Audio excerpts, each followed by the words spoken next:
After turning his back on Cleveland in 2004, Carlos Boozer signed a 6-year, $68 million contract on live television, the biggest free agent signing in franchise history. Just glad to be a part of it and hope you guys welcome me.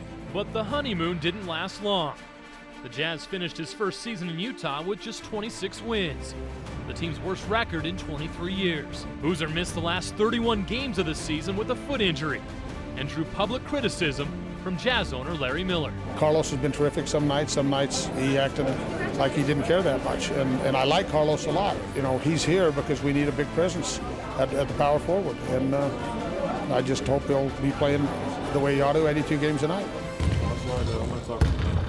What's that? I'm not talking to him, sorry guys. I'm reserved for my judgment last week. The next season was much of the same. 49 games missed because of a hamstring injury. And the Jazz missed the playoffs for the third straight season. But the next year, things changed. Boozer to the hoop, slam dunk. He teamed up with Darren Williams to lead the Jazz to 51 wins and a division title.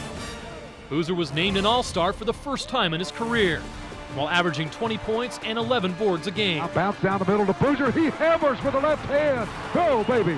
In Game 7 of their first-round playoff series against Houston, Booz had 35 points and 14 rebounds, leading the Jazz to one of their greatest playoff wins and an unforgettable run to the Western Conference Finals. The next season, the success continued. He averaged a double-double, made another All-Star team, and logged the first triple-double of his career against Seattle.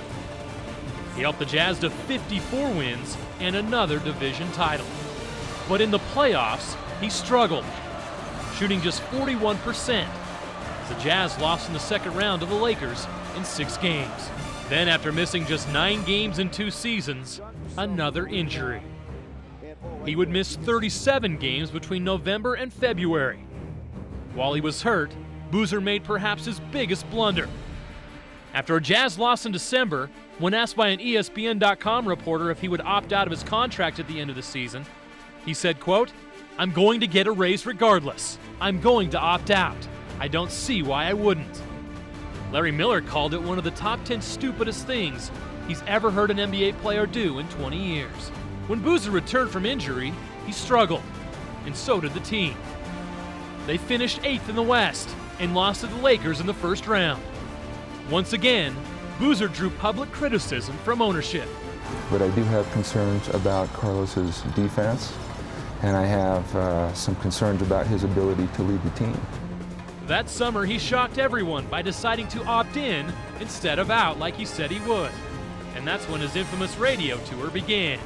First Chicago, then Miami. That's something they wanted to go in a different direction, and I respected their decision, and we mutually agreed to work out a trade that was beneficial for them as well as beneficial for me and my family. So, would you say the Bulls are your #1 destination? well, we'll see what happens. I mean, I'd love to be a part of the Chicago Bulls. I'm guessing that you believe by the time the season starts, though, you'll be moved. You don't think you'll be with the team? No. His comments angered fans. Boozer wanted to be traded, but the trade never happened. He had no choice but to play out the final year of his contract in a Jazz uniform. I am surprised. I didn't know I was going to be here throughout the course of the summer, but I'm excited to be here. I'm looking forward to playing with my team. He soon put the awkwardness of his return behind him by returning to top form on the court. He once again averaged a double-double. Inside Booz. But with the #3 seed on the line, he missed the season finale with a strained oblique. And the Jazz lost to the Suns and lost home court advantage. The playoffs played out much like his time with the Jazz, up and down.